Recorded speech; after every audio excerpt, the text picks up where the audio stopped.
Most of you won't be successful because when you're studying and you get tired, you quit. And I'm here to tell you today, if you somebody came in my office the other day crying. I said, look, don't cry to give up, cry to keep going. Don't cry to quit.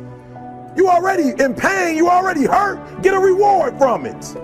Don't go to sleep until you succeed.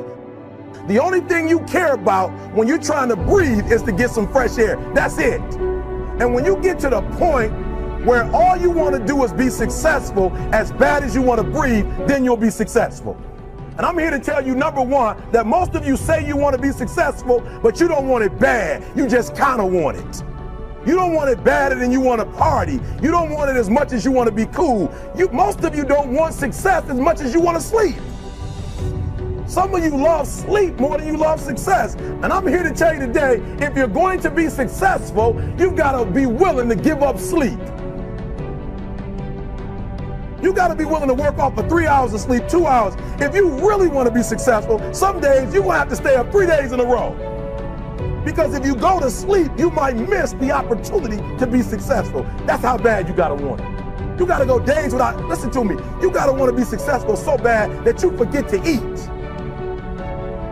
Beyonce said once she was on the set doing her thing, 3 days had gone by, she forgot she didn't eat because she was engaged. I never forget when 50 Cent was doing his movie, I did a little research on 50, and 50 said that when he wasn't doing the movie, he was doing the soundtrack.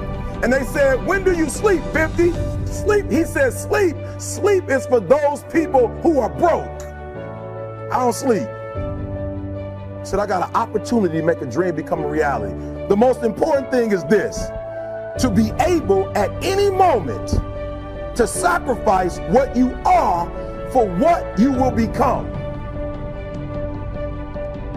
That's the number 2 thing. You got to catch that one. To be able to, listen to me, at any moment. Some of you can make sacrifices when Monday Night Football is not on. You can make a sacrifice. But when the game come on, for some reason, you just attach to it. For some of you, when your favorite show come on, you can make sacrifices on Sunday when ain't nothing going on. But when your favorite show comes on Monday, bam, some of you focus until the phone ring, and then you like, I gotta answer it. If I don't answer the phone, I'm gonna die. I'm saying to you today that there are some of you, if you give up your cell phone, you would be successful. But your cell phone is more important to you than your success. I'm gonna say it again, I'm gonna hurt somebody. I'm gonna hurt somebody. Some of you need to give up your cell phone because the time you spend on your cell phone could be used for your success. The time you could be using to be successful, you're using it on the cell. And the cell phone is not bringing you nothing but a bill. You're not tired, Eric. Your brain is telling you some dumb stuff. If you were tired, you wouldn't have been able to walk for an hour. Okay, so let's do this. Just run for 2 minutes.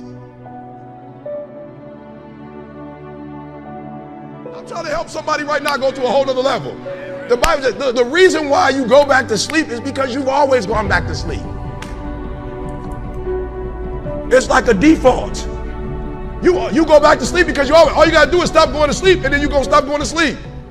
All you gotta do is stop fussing and cussing, and you're gonna stop fussing and cussing. All you gotta do is stop spending all the money you got and start saving it. Listen to me, I became #1 in the world. I became a millionaire not because I made more money. I became a millionaire because they told me millionaires only live off of 30% of their income. I want to make it plain for you. I became a millionaire because I did what millionaires did. I stopped living off 100%. Rich people don't work, they think. Poor people work. Poor people go, clock in, I make this much an hour. Rich people go, I put them to work and I make this much an hour. See, what happens is you're working for you and your family one, they got 40 of you working at one time. So they're giving you 20% and then they keeping the 80% off of 15,000 people. That's enough to have $22 million. So what you have to decide is, are you gonna keep being the 99% or are you ready to be a part of the 1%? Because it doesn't make a difference where you come from, high school dropout. It doesn't make a difference where you come from, GED. It doesn't make a difference where you come from sleeping in abandoned buildings. It doesn't make a difference where you come from, a 17-year-old mom that got pregnant. It doesn't make a difference where you come from, south side of Chicago. It doesn't make a difference where you come from, pretty much raised in Detroit. It doesn't make a difference where you come from, took 12 years to get a 4-year degree. It doesn't make a difference. You know what makes a difference? What makes a difference is when you become a 99% or a 1%. And when I start thinking like, acting like, and behaving like a 1%er, everything changed. Is that clear?